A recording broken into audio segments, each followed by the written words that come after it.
Good morning, Pennsylvania voters.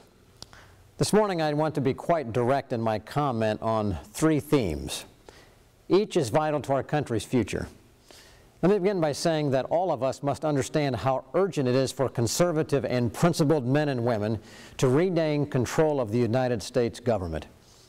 The future depends on our return to a literal interpretation of the Constitution and its philosophy that the government that governs least governs best. In the last 4 years, this has not been happening. The Obama-Casey regime represents a threefold death threat to our core institutions and values. A war for religious freedom, for the freedom to educate our children, and for the protection of our senior citizens faces us all. First, the First Amendment is under attack by Obamacare. By attacking Catholic Church doctrine, the stage is being set for erosion of the values of people of faith. Obamacare, including its health care rationing death panels, should remind us of the horrors of the past. Secondly, America's educational institutions are in danger. Our schools, public, private, and home, are the hope for the next generation.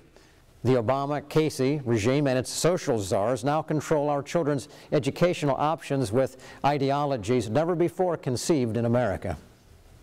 How can a public school authority say that we know more than parents about what their children need? The specter of European socialism and the telling of lies so big as to be unbelievable has already begun. Instilling anti-God, anti-life ideas is reprehensible, and yet the U.S. Department of Education is mandating radical social changes inconsistent with America's heritage and parental desires. While parents are having more than $550 billion a year taxed away for K-12 education, they receive less quality in education than many underdeveloped nations. More than $2 trillion will be spent for education by the Obama administration during its first 4 years. Yet American students are less prepared for the future. The third group under a death threat is the elderly. For example, the FDA suspending and limiting of the production of medications should be seen as a way that this devious administration wishes to deprive seniors of their very lives. This move is affecting the economy of Pennsylvania and striking at our large pharmaceutical industry. And unless we repeal Obamacare, the unborn, the infirm, and the aged will continue to be defenseless. Strongly principled conservatives are desperately needed to stop this trend.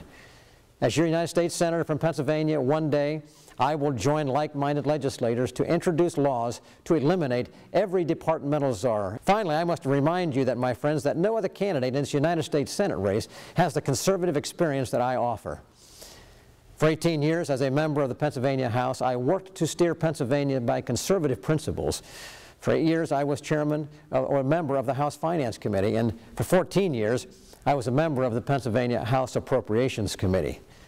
I will use my experience to fight for you in Washington. I ask for your vote on April 24th. Thanks for following this Truth Matters video series, and please share this link with your friends. I'm Sam Rohr, candidate for the United States Senate from the Commonwealth of Pennsylvania.